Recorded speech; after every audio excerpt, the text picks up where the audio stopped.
ये एक ऐसा रोड है जहाँ पर कोई भी स्ट्रीट लाइट्स मौजूद नहीं है। इसी रोड पर चल रहा है एक ट्रक जिसे चला रहा है एक ड्राइवर जिसको जाना है वर्जीनिया, जो कि अगला शहर है। वैसे तो एक शहर से दूसरे शहर जाना इस ट्रक ड्राइवर के लिए बहुत ही आम बात है, लेकिन इसने आज तक ये रोड नहीं चुना, इसीलिए वो बहुत ही ज्यादा अलर्ट है। वो इधर उधर देख रहा है ताकि कोई ना कोई साइन तो मिल जाए जिससे एटलीस्ट उसे पता चले कि जहाँ उसे जाना है वो और कितनी दूर है। ड्राइवर को दूर से एक बोर्ड दिखा, लेकिन पास जाने के बाद उसे पता चला कि ये तो कोई साइन बोर्ड नहीं बल्कि एक एडवर्टीजमेंट है जो कि बहुत पुराना है। ड्राइव करते हुए ट्रक ड्राइवर को बहुत सारे और बोर्ड्स भी दिखे और ये सभी के सभी बहुत पुराने थे, जिसका मतलब ये है कि इस रोड को कोई यूज नहीं करता, ये बहुत पुराना रोड है। लेकिन तभी अचानक उसे एक बोर्ड दिखा। ये एक नया बोर्ड था। उस बोर्ड पर लिखा था गेट अवे, यानी भाग जाओ यहाँ से।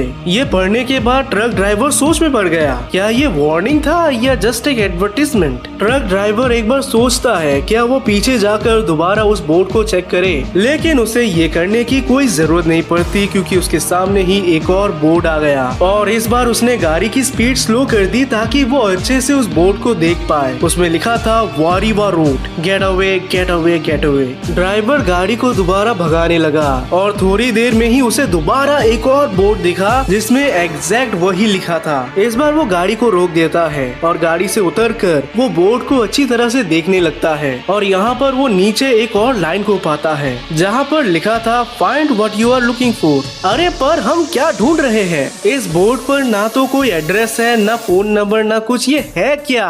तभी अचानक ड्राइवर को अकल आती है कि वो रोड के बीचों बीच यहाँ पर कर भी क्या रहा है, ये सेफ नहीं है। इसीलिए वो तुरंत गाड़ी के अंदर घुस जाता है। अभी और तेजी से ट्रक ड्राइवर गाड़ी को भगाता है, लेकिन उसके मन में यही सोच घूमते रहती है कि वो बोर्ड क्यों है वहाँ और वो बताना क्या चाह रहा है। क्या ये कोई वार्निंग है, और अगर ये वार्निंग है तो क्या? तभी अचानक ड्राइवर ने अपने सामने कुछ देखा जिसे देखते ही तुरंत उसने गाड़ी को रोक दी और ये था एक और बोर्ड, लेकिन ये कोई वार्निंग बोर्ड नहीं बल्कि ये था वगरीवा रोड। जी हाँ, यही वो रोड है जिसके बारे में बार बार उन बड़े बड़े बोर्ड्स में लिखा गया था कि मत जाओ। यहाँ पर ट्रक ड्राइवर थोड़े से क्यूरियोसिटी में आ जाता है। उसे जानना था कि रोड में असल में ऐसा है क्या जो इतने सारे वार्निंग्स है वहाँ पर। फाइनली ट्रक ड्राइवर एक फैसला ले लेता है कि वो उस रोड को एक्सप्लोर करेगा और फिर वो सीधे उस रोड की तरफ बढ़ने लगा। वो थोड़े दूर तक रोड के अंदर जाता है लेकिन उसे ऐसा कुछ मिला नहीं। यहाँ पर बस बहुत सारे पेड़ हैं और कुछ नहीं। गाड़ी को बंद कर ट्रक ड्राइवर गाड़ी के नीचे उतर जाता है और अपने हाथ में ले लेता है वो एक टॉर्च लाइट, जिससे कि वो रोड को देख रहा होता है। वो देख सकता है कि दूर दूर तक कुछ भी नहीं है, लेकिन तभी नहीं, यहाँ पर कुछ तो है। कुछ तो तेजी से उसकी ओर आ रहा है, मगर ये है क्या? फिल क्या ये तुम हो? ये जो भी है ये उससे बात कर रहा है।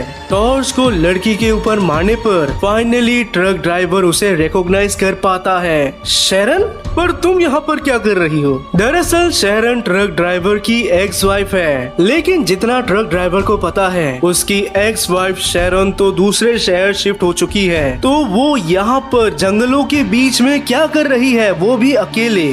फिल, मेरे साथ आओ, मुझे तुम्हें कुछ दिखाना है। ट्रक ड्राइवर जिसका नाम है फिल, वो पहले तो थोड़ा हेसिटेट करता है, लेकिन फिर वो उसी के पीछे पीछे जाने लगा। फिल थोड़ी देर तक अपने एक्स वाइफ को फॉलो करता है, लेकिन तभी वो कुछ आवाजें सुनता है जंगलों से, जिसके चलते वो हो जाता है अलर्ट। वो पेड़ों की तरफ टॉर्च मारता है, लेकिन वहाँ पर कुछ भी नहीं होता। आओ आओ, बस थोड़ा ही और हम पहुँच ही गए। हम जा कहाँ रहे और अंदर में क्या है?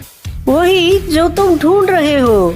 इसके बाद फिल चुपचाप अपने एक्स वाइफ के साथ चलने लगा और तभी अचानक वो रुक पड़ी। फिल कुछ बोलने जा ही रहा था कि उसके एक्स वाइफ ने उसे रोक दिया।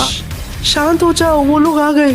फिल अपने आसपास देखने लगा, लेकिन कुछ भी तो नहीं है। पर तभी उसने कुछ आवाज सुनी। वो देख सकता है कि जंगलों से कुछ आ रहा है।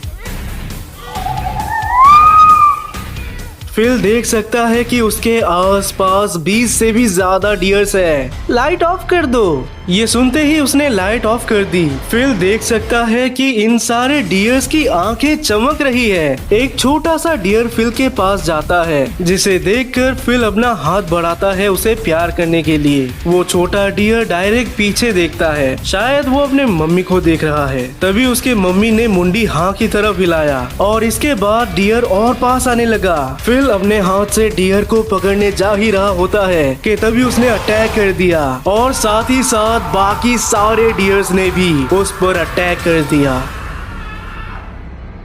कुल मिलाकर उस एरिया में बहुत लोग गायब हुए, जिसके बाद फाइनली एससीपी फाउंडेशन को इंटरफेयर करना पड़ा। एससीपी फाउंडेशन के एजेंट्स सीधा उसी रोड पे गए जहां पर से वो लोग गायब हुए हैं और फिर जब वो दोनों वग्रीवा रोड पर पहुंचे तो उन्हें पता चला कि इस रोड पर तो बहुत ही स्ट्रॉन्ग एनर्जी है, यानी कि यहाँ पर कुछ ना कुछ गड़बड़ जरूर है। फाउंडेशन को पता चला कि ये रोड दरअसल में एक प्राइवेट लैंड है जो कि है रिचर्ड रेडकिन का। उन्होंने रिचर्ड को कॉल किया और उसे इंटरोगेशन के लिए बुलाया क्योंकि उसके प्राइवेट लैंड पर काफी सारे क्राइम्स हुए हैं। रिचर्ड खुशी खुशी एजेंट्स के पास चला गया जहां पर वो बताता है कि जब वो उस एरिया में रहता था तब वहां पर ऐसा कोई भी घटना नहीं हुआ और उससे जब वग्रीवा रोड के बारे में पूछा गया तो उसे कुछ भी नहीं पता। दरअसल उसके मुताबिक उसके जमीन का कोई नाम तो कभी था ही नहीं। एजेंट्स ने रिचर्ड से पूछा कि क्या कभी उसने कोई भी अनयूजुअल एक्टिविटी को नोटिस किया, जहां पर वो बताता है कि उसने तो कभी नहीं किया ऐसा कुछ, लेकिन हाँ उसकी बेटी बहुत से फिक्शनल स्टोरीज लिखा करती थी उस रोड के अराउंड, जो कि उसके बेटी के फ्रेंड्स में बहुत पॉपुलर हो गया और ये कहानियां लोकल लोगों में इतना ज्यादा स्प्रेड हो गए कि लोकल लोग उस रोड को रियल में हॉन्टेड समझते थे।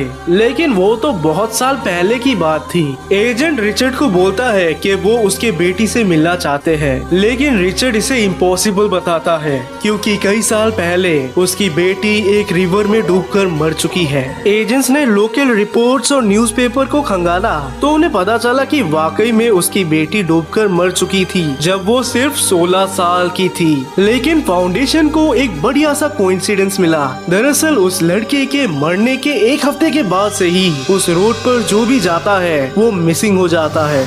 ऐसे भी फाउंडेशन अब क्लियर हो गए कि वग्रीवा रोड में कुछ तो प्रॉब्लम जरूर है और फिर वो रिचर्ड से इस जमीन को खरीदने की बात करते हैं। रिचर्ड खुशी खुशी इस जमीन को बेच भी देता है, जिसके बाद फाइनली उन्होंने इस लैंड को SCP-4434 डिक्लेयर कर दिया। जब रात को फाउंडेशन के एजेंट्स ने गाड़ी भगाई तब जाकर उन्हें ये वार्निंग बोर्ड्स दिखे। लेकिन क्यूरियस कर देने वाली बात ये थी कि ये बोर्ड्स उन्हें दिन को क्यों नहीं दिखे, रात को ही क्यों। इसके बाद उन्हें इन बोर्ड्स के बारे में एक खास चीज पता चली और वो ये कि ये बोर्ड्स कभी भी अपना लोकेशन चेंज कर सकते हैं। एजेंट्स ने जब भी इस बोर्ड की फोटो ली तो फोटो में सिर्फ ब्लैंक बोर्ड ही आता है, कुछ लिखावट नहीं आता। फाउंडेशन अब 100% श्योर थे कि उन्हें इस पर बहुत सारे एक्सपेरिमेंट करने होंगे और फिर शुरू होता है एक्सपेरिमेंट का सिलसिला डी क्लास नंबर 1 के साथ। डी क्लास 1 को दिया गया एक रेडियो और उसके बॉडी में लगा दिया जीपीएस ट्रैकर, जिसके बाद उसे गाड़ी के साथ अंदर भेज दिया गया। गाड़ी से उतरकर डी क्लास नंबर 1 हाथ में एक टॉर्च लिए और रेडियो लिए आगे बढ़ रहा था। सर जी, कोई क्रिएचर पास आ रहा है। और जब डी क्लास नंबर 1 ने इसे अच्छे से नोटिस किया तो उसे पता चला कि ये तो उसका डॉग है, वो डॉग जो कि कई सालों पहले मर चुका है। रिसर्चर्स भी सोचने लगे कि ऐसा कैसे पॉसिबल है। वैसे तो डी क्लास नंबर 1 मिशन के स्टार्टिंग में थोड़ा भयभीत था, लेकिन जैसे ही उसने अपने डॉग को देखा वो काफी ज्यादा एक्साइटेड हो गया और वो सीधे उसी के पीछे पीछे जाने लगा। करीब 90 सेकेंड्स के बाद वो रेडियो पे रिपोर्ट करता है कि उसके आसपास बहुत सारे डियर्स हैं। इसके बाद रेडियो पर सिर्फ उसकी दर्द भरी चीखें ही सुनाई दे रही थी। इसका मतलब डियर्स ने उसे खा लिया। स्क्रीन पर रिसर्चर्स देख सकते हैं कि डी क्लास क्लास के बॉडी में लगाए गए जीपीएस ट्रैकर अलग अलग डायरेक्शन में जा रहे हैं। एक जीपीएस तो वही रह गया, लेकिन बाकी के दो किसी होल के अंदर चले गए, जिसके बाद वो गायब हो गए। इससे फाउंडेशन को पता चला कि SCP-4434 उस इंसान या एनिमल का बॉडी फॉर्म ले लेता है जिस पर सामने वाला सबसे ज्यादा भरोसा कर सकता है। लेकिन डियर्स हमेशा सेम ही रहते हैं और ये एक बहुत ही बड़ा झुंड है जिन्हें SCP फाउंडेशन बुलाते हैं SCP-4434-C। अगले टेस्ट के लिए 2 डी क्लास को भेजा गया ताकि पता तो चले कि 2 आदमियों को भेजने पर SCP-4434 कैसा शेप में आता है। एंड एज एक्सपेक्टेड हम देख सकते हैं कि कोई तो आ रहा है और ये था सूट वूट में एक जवान लड़का जो कि उन दोनों को बताता है कि ये एक लॉयर है और ये उन दोनों को सारे कोर्ट कचहरी के झमेले से रिहा कर सकता है और बस इन दोनों को उसे फॉलो करना है। रिसर्चर्स ने इन दोनों को वार्न किया कि SCP के पीछे मत जाओ, लेकिन ये उनकी बातों को कम्प्लीटली इग्नोर करते हैं और ये इस आदमी को फॉलो करते हुए इसी के साथ चले जाते हैं। करीब 2 मिनट बाद इनको भी खा लिया जाता है। इससे फाउंडेशन को इतना तो पता चल गया कि जो कोई भी SCP-4434 के पास जाता है वो समहाउ कम्प्लीटली SCP-4434 के जाल में फंसी जाता है। SCP फाउंडेशन जानना चाहते थे कि SCP-4434 के क्या लिमिटेशंस है और इसीलिए उन्होंने नेक्स्ट डी क्लास को अच्छे से रस्सी से बांध कर भेजा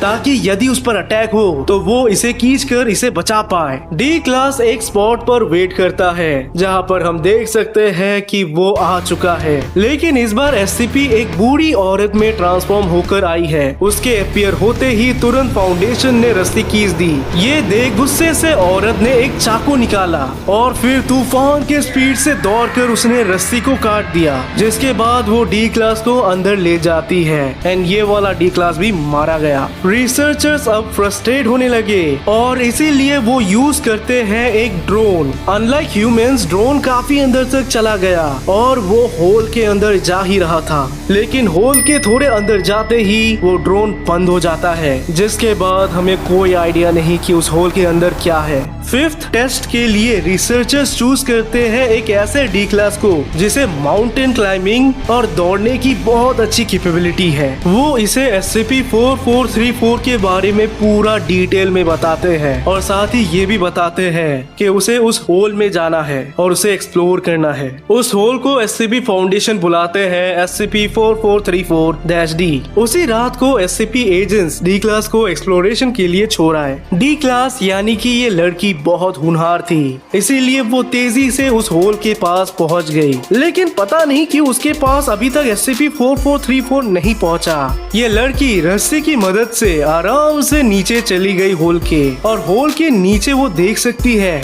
कि ये कोई नॉर्मल केव नहीं है, बल्कि ये तो जिंदा मिट्टी है। वो देख सकती है कि नीचे से मिट्टी हिल रही है और साथ ही साथ वहाँ पर एक नोट भी है। रिसर्चर्स उसे नोट को उठाने और साथ में मिट्टी का सैंपल लेने के लिए बोलते हैं। ये लड़की ठीक वही करती है जो रिसर्चर्स ने इससे करने के लिए बोला और फिर वो होल के बाहर आ जाती है। इसके बाद तेजी से वो इस एरिया से निकल जाती है और वो पहुंच जाती है एजेंट्स के पास, जहां पर वो एजेंट्स को नोट और सैंपल दे देती है और ये देने के बाद अचानक वो पीछे मुड़ती है। उसके थोड़े ही दूर जमीन पर एक प्लेट रखा था जिसमें खाना था। डी क्लास इस प्लेट को उठा लेती है और वो सीधे इस प्लेट को लेकर जंगल के अंदर जाती है, जिसके बाद उसे कभी भी देखा नहीं गया। इसके बाद वो रिचर्ड को दोबारा बुलाते हैं और उससे पूछते हैं कि आपने जरूर कुछ न कुछ तो छुपाया है, वो क्या है हमें बताइए। जिसके बाद वो बताता है कि उसके बेटी के मरने के कुछ दिन पहले उसकी बेटी कुछ ज्यादा ही काला जादू में विश्वास करने लगी। उन्होंने उसे वही नोट दिखाया जो उन्हें होल के अंदर मिला